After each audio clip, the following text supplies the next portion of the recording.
Great. So good morning, everyone, and thank you once again for joining for today's webinar from PKF. Uh, my name is Sahil, and I'm a transferring director with PKF Singapore. So we will be discussing the key amendments made to Singapore transfer pricing guidelines, and what are the changes made and applicability for companies, and what would be the relevant takeaways for companies and professionals, right? So this is just a brief background about myself, but I'm not going into complete details because we will be sharing the slides, so you can have a look. So we would be covering primarily four elements because we want to make it much more concise and crisp, and the actual for all of you, uh, so that there are proper informations being shared with you, and what exactly are the amendments and guidelines.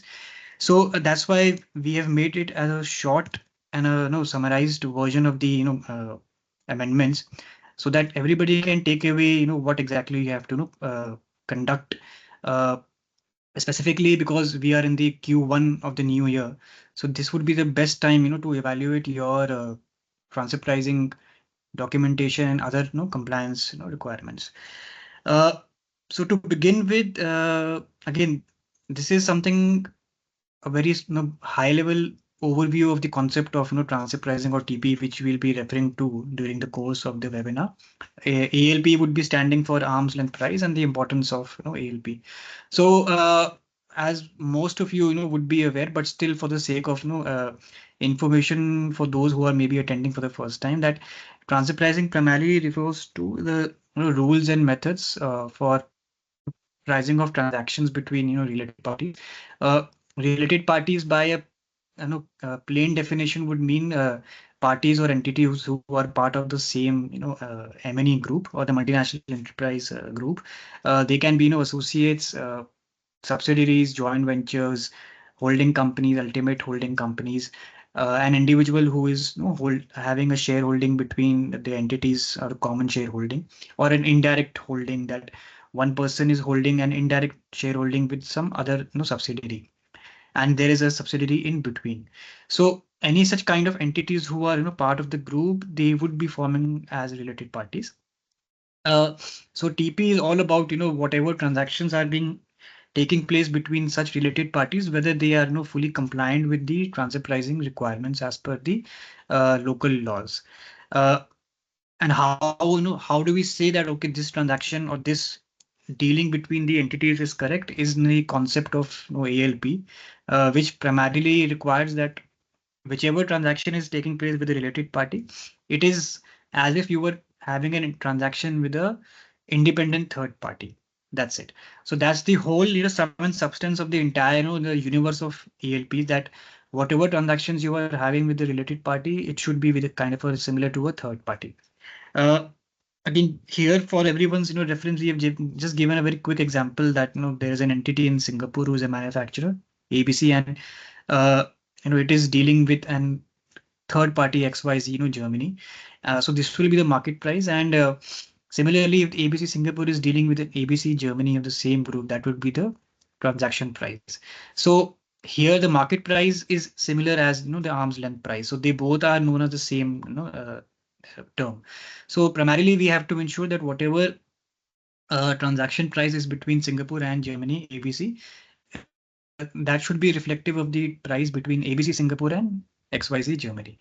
So again, the objective of TP, throughout its inception, is primarily to ensure appropriate compliance with the local laws, because the local laws are specific for each country and jurisdiction, and prevent any shifting of profits or avoidance of any tax abuse or base. Uh, some of the typical transactions which we have just covered here are for your reference, that they could be manufacturing of goods, sale of goods, provision of any kind of services. The definition of services is quite wide, but primarily what we have seen is that they would either cover marketing support, technical support, customer support, operation support, etc. Uh, then there is one peculiar class of transaction, provision or receipt of management services or intragroup services. They could be provision of finance, HR, strategy, any decision making services, etc. The reason why they are called management services because they are generally rendered by the key managerial personnel of the related party. So that's why they are known as management services. And apart from these services and goods, etc., there are also two classes of transactions for under TP, which is financial transactions, intercompany loans, borrowings, and related to intangibles. So in intangibles can be royalty, brand, trademark, copyrights, goodwill, any such kind of transactions. So this is just a broad list of what kind of transactions are covered under the ambit of TP. Now, here we just want to highlight the importance of ALP because over the past decade or so, the concept of ALP has gained a lot of importance now, uh, and moreover because of the fact that now authorities, that is tax authorities, across the globe, including Singapore, they are laying a lot of emphasis on transactions per se, uh, and how the transaction has been properly determined to be at arm's length. So that is the most important requirement for any tax jurisdiction. So the importance of ALP is primarily to ensure consistency amongst the related parties, because this is something very important. Uh, Again, preventing or shifting of profits to ensure adequate compliance, etc. But the sum and substance of why all these things are required, because the ultimate objective here is to avoid any kind of transcript pricing audit or dispute with the authorities, right? Because as I mentioned, in the past decade, there have been a considerable number of transfer pricing rulings on different kind of transactions, and they are primarily coming from the fact that the taxpayer, while preparing the analysis and preparing a documentation, might not have conducted the correct analysis.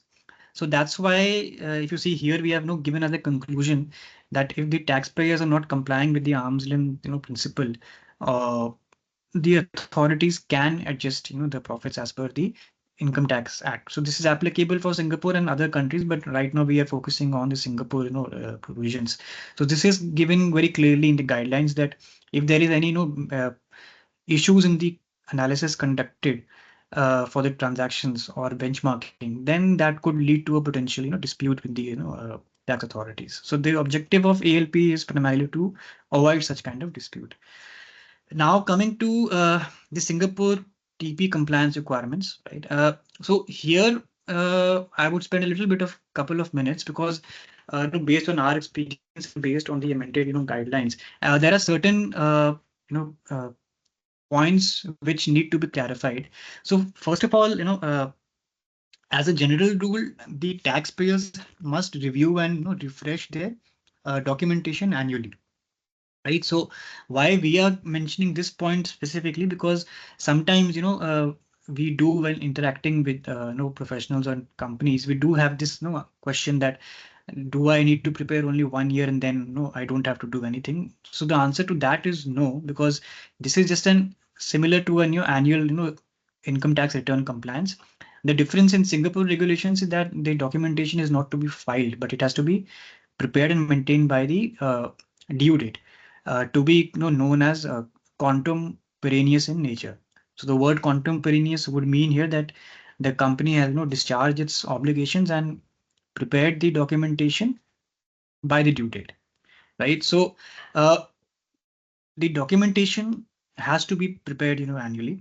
The good part is that the analysis can be conducted as a financial update and or maybe a new analysis. So the difference here would be that if, for example, in the year one, the company has prepared a documentation and they have conducted the proper benchmarking analysis, and in the next 2 years, that is year two and year three, uh, there aren't any significant changes to your business transactions or business volume or business activities, and everything remains the same. You can just do a simple financial update of your year one benchmarking analysis. for the next 2 years. And then in the year 4, you have to conduct a new analysis. So this is a time cycle or the life cycle which works in this way. But for the financial updates, the main requirement is that there are no changes in the business activities. So this is for the analysis pertaining to the benchmarking, that what kind of efforts you want to do for the year 1, and the next 2 years will be updated. But the crux and the bottom line is that the documentation has to be prepared annually. The main reason for that is, and because this is also something which we as professionals do get this question, that why do we have to do it annually? Because of the fact that when we are preparing the analysis, right, the benchmarking, the number of years which have to be considered. So it's a multiple year, average analysis data. So the number of years automatically, changes. So what I mean is that, for example, if it's financial year 2024, for which we have to prepare uh, the documentation. So the analysis will be considered financial year 2024 and the immediate previous 2 years. That is financial year 2023 and 2022, right? So the moment we step into the next year, that is financial year 2025, the years will automatically change. So then it will become 2025, 2024, and 2023, right? And every fiscal year or financial year, has its own changes to the independent comparable companies, numbers and the arm's length price range, right? So that's why for every year, the analysis has to be conducted as per the accordance with the specific financial year, and not that we can consider the previous 3 years or 4 years prior analysis for this for the relevant financial year. So that's why we would like to emphasize this point, that it is an annual exercise, but the analysis to be conducted can be conducted, as a new analysis or financial, updates. Uh, Now coming to the second point, which is the second bullet here, that what kind of documentation which needs to be prepared. So this is primarily into two buckets, right? Depending upon the thresholds. But before I come to that, again, one point to highlight here again, which is in bold, and we have specifically wanted to mention this also, because again, this is something which we do get a lot of queries, that a group level documentation or a group level master file will not suffice as a local documentation, right? Because of the fact that the globally, whether it's Singapore or globally, the transfer pricing documentation comes till now in a three kind of package. So the package contains one known as the country by country report, right, which is a financial overview of the company and the group. Second is known as the group master file, and the third is known as a transfer pricing specific documentation or a local file, right? So we do have some of these such kind of queries, that if my group level HQ has prepared a master file or some group level documentation, will that work for the Singapore local file or any other local file, right? So the answer to that is no, because as the name suggests, the local file is local to these specific regulations, and every country has its own regulations. The group level documentation supplements the local file. We can leverage on the information from the group level documentation, right? Because ultimately the group and the local file should mention the same things. So it cannot happen that the Singapore entity is maybe characterized as an R&D or a research and development service provider in the group level report, but in the local file it is being mentioned as a software entity or a captive service provider. So there is a lot of difference here, right? So the group level information will supplement the local file, but both are not substitutes or replacements for each other, right? So this is something which we wanted to really emphasize, for your information and knowledge. Uh, Now coming to the two buckets. So the full version is, as the name suggests, this is applicable for companies who are having a gross revenue of Singapore dollar million in the particular financial year, and having intercompany transactions which are exceeding the specific thresholds, which we will just discuss in the next slide. They need to prepare the full version, and it's a compulsory and a mandatory requirement by the due date to avoid penalties given by IRS, and to avoid any further disputes. Uh, the second bucket is known as a simplified version of a transfer pricing memorandum or a memo. This is primarily for companies who are not exceeding 10 million, but you are still having transactions which are exceeding the thresholds. So for such companies, they should prepare, right? So the difference here is, for a full version they must prepare. For a TP memo, it should prepare because of the fact that the